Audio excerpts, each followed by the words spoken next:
I'm Nancy Birtwhistle and I am thrilled to be able to talk to you about my latest book, The Green and Easy Kitchen.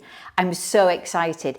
So what's in it? This book is steering people away from ultra-processed foods. So if you want to know what's going into your food, if you want to make better use of less leftovers, if you want to turn your back on the ready-made meals, the takeaways, the cooking sauces, this book has it all in. I'm so excited.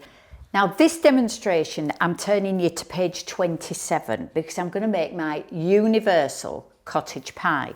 Now what I like about this recipe is it can tick so many boxes. So vegetarian, vegan, if you still enjoy your meat, use up some leftover cooked meat. We can make it dairy free, we can make it gluten free.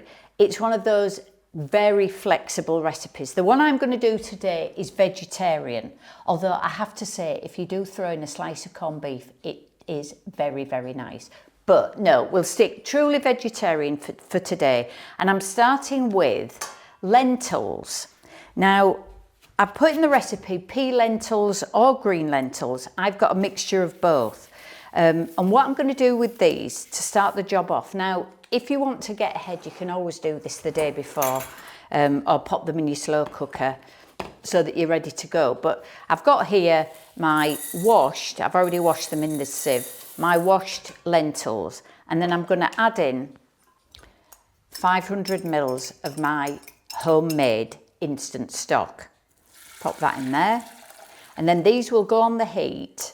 I'll bring them to a boil and then gently simmer for 30 minutes, because what will happen then is the lentils will absorb all that delicious flavoursome stock, and then we can continue with the pie.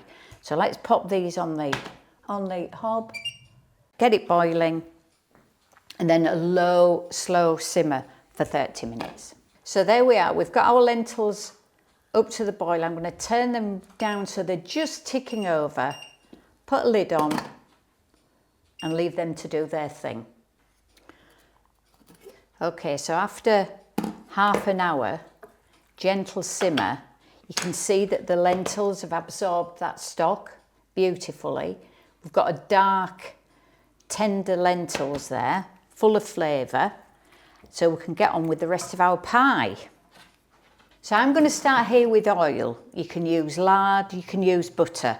4 tablespoons or thereabouts in a fairly large saucepan, and then I'm going in with my onions. Now I've pre-prepped a lot of this veg because you know, you lose the will to live, don't you, if you're watching too much chopping and prepping. But if you do want to get ahead with your veg ever, I've popped it into glass jars. The beauty of glass is it doesn't absorb any of those odours. So it'll wash out and it'll smell absolutely fine. But these have been in the fridge. They didn't stink the fridge out either. So I've got 2 chopped onions going in there.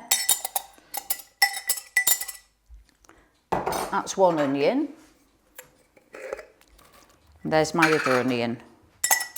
I'm not the world's fastest, best chopper either. But I save all my glass jars and I use them for all sorts of keeping foods in the fridge and things. I did away with cling film, must be nearly 10 years ago now. So I'm just going to put those on the heat and let those soften gently for about 10 minutes. Okay, so whilst my onions are bubbling away, well, not bubbling, you know, just sweating down, I'm going to be prepping the rest of my veg. Now, I'm using darker chestnut mushrooms because I think, you know, I want a darker colour to the shepherd's pie, cottage pie. And these give a lovely colour and a nutty flavour. Now, if you've got things like, if you've got in your cupboard some dried mushrooms, you could pop them in at the same time, you know, anything. But I'm keeping the recipe as simple and as straightforward and as cheap as I possibly can. For those that might be saying, oh, have you washed your mushrooms? Or do you peel your mushrooms? The very large mushrooms, I peel the skin off. Smaller ones like this, I just wipe them with a damp cloth. I don't wash the mushroom as such. So they're ready. to go in. And then I've got my parsley here, fresh parsley. If you're buying your herbs and you get them in a single-use plastic pack from the supermarket, take them out of that as soon as you get them home. Have a look at the small print, because the tendency is to just use them straight out of the bag, but they will all say wash before use. So give them a wash and then just pop them in a jar. This was my parsley jar. This parsley's been in here over a week. Piece of kitchen paper in the bottom, put your just washed herbs in the jar, seal it and in the fridge, and it'll keep them fresh and gorgeous. Now I'm wanting 4 tablespoons of fresh parsley. If you haven't got that, use 1 to 2 tablespoons of dried mixed herbs. You'll be absolutely fine. And now we can add this tasty veg into our shepherd's pie. Now I've pre-chopped my carrot, pre-chopped my celery, just to save a bit of time. Again, did this yesterday, kept them in the fridge. Don't leave them in water because they can ferment. So if you want to pre-prepare veg for anything, even for Christmas Day, I do mine on Christmas Eve, but then I leave them in a cool place, just with a damp tea towel over the top. I never leave them in water. So I'm going in now with my chopped up carrot, my chopped celery, no packet sauces going in here, mushrooms, my parsley,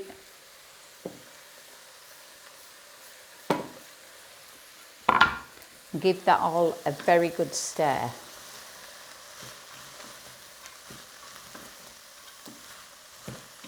I'm going to add in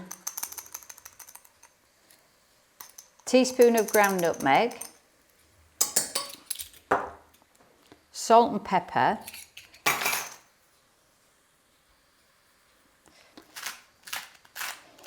we can taste the seasoning later. This is just to get it going. And then these vegetables will cook slowly for about 20-25 minutes with a lid on. So whilst my filling is cooking, I've got my potatoes here. Now these have boiled, but a little tip, I'm not going to throw away that potato water. I didn't salt my potatoes before I cooked them, but I'm going to save this and ask you to turn to page 77, because potato water and yeast are the best of friends, and you will get a lighter loaf if you used this potato water in your bread recipe. There is a little tip mentioned in the book, so I'll keep that for later.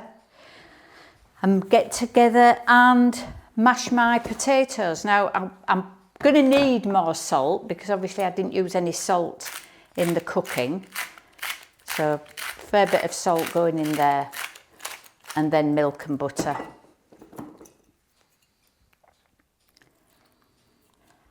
I actually hate mashing potatoes. It exhausts me. I'm not very good at it. I have to keep going and going and going until I get the lumps out. I know I could use a ricer, but I hate washing it up. So I tend to just go with a potato masher, an ordinary potato masher.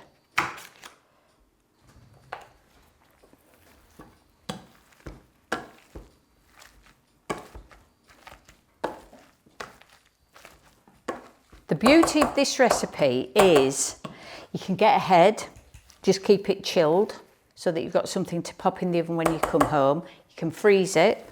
I tend to this recipe makes a large family pie, much too much for us two. So I tend to make individual pies or just smaller pies, one for now and 2 or 3 for later, so that you've always got something, a ready meal if you like, in the freezer, pop in the oven from frozen. Absolutely great.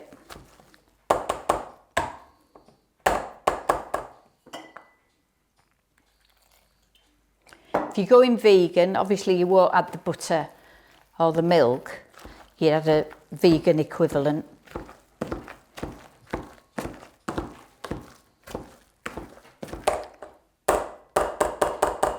You don't need the gym when you cook from scratch. Just make sure I've added enough salt. Yeah. How do you like your potatoes? I think mash could be my favourite. I do like a jacket potato. Roast potatoes, all right. Dauphinoise I love, but I do like mash. So I'll just put a tea towel, clean tea towel over those to absorb any steam and get back to my filling. Okay, so our vegetables are nicely tender, smelling gorgeous. And then what I'm going to add in now, 2 tablespoons of corn flour. Now you can use ordinary flour. I'm vegetarian, I'm also going gluten-free.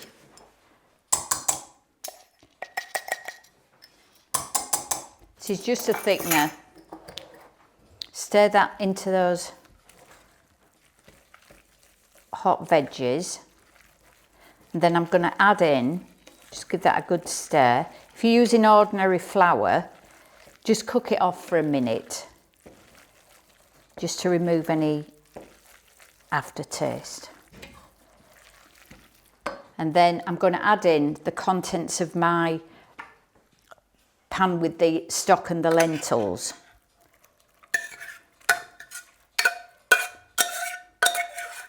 And lentils are very good for us.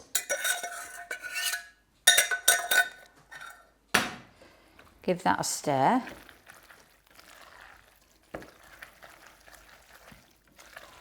Now this, as a filling, is quite thick. So I'm going to add water, but I'm going to do it over the heat because what I want to add is sufficient water. I've said in the recipe 300 mils, but really you need to go by eye because you probably won't need all of this water because I just want this mix to thicken.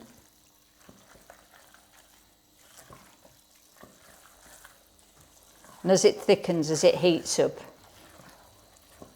you can decide how much water to add. You want to be able to pull your spoon back and there be a pool of gravy. Sometimes I need all of the 300 mils.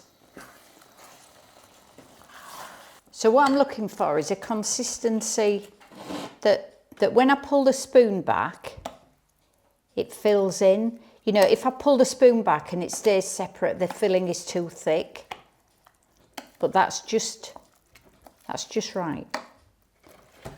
So I can now transfer this into my serving dishes. This is where it's up to you. If you're feeding a family of 4 or 6, I've said it serves 4, it easily serves 6. I'm going to do it across 2 bowls, 2 dishes. As I say, I do it in individual, even in large soup bowls, that sort of thing.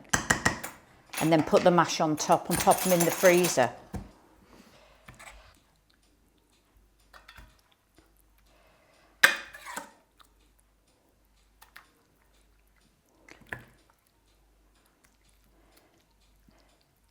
And I always say to him indoors, I don't tell him until afterwards that something's been vegan or vegetarian.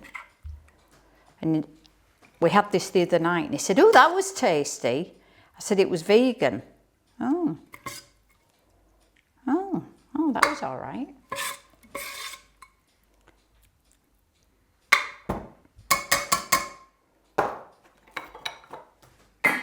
I'm often asked, you know, if you haven't got a freezer, how long will this last in the fridge? Well, I always say 5 days. Day 1 is the day that you cooked it. And that as a general rule for most things, really.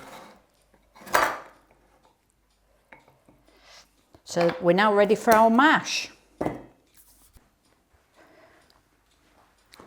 So I've got my pan of mashed potatoes. Now, what I prefer to do is let this filling go cold, because then it makes spreading the mash on the top much easier, because it gets a sort of skin on it and it firms up. But I haven't got that luxury today. If I plonk my mash in the middle of this filling, it's probably going to, when I try to spread it out, it's going to be pushing the filling to the side. So what I do is I start at the sides. And then I've got my sides covered. And when I want to spread it, I'm not going to be pushing gravy up the side of my mashed potato, if that makes sense.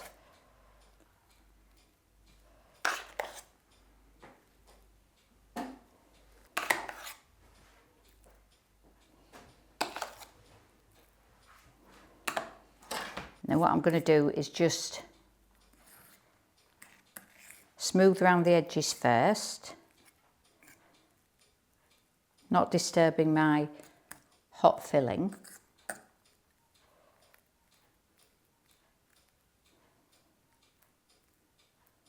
Now if you want to be really fancy, you could always pipe your mashed potato on the top, but you know, we're talking green and easy. A little bit of grated cheese on the top, or for the vegans, an alternative, a vegan alternative, and then that's ready for the oven. About 25 minutes.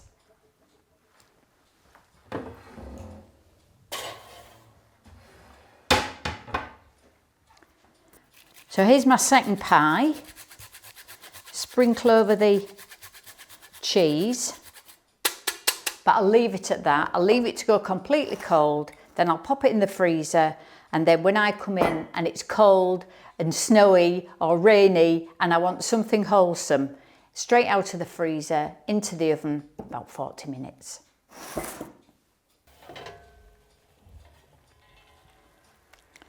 Ah, there we go.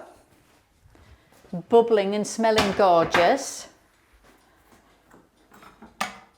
Now you've got everything you need in this pie really, but I would serve a green vegetable alongside, but we'll just get stuck in.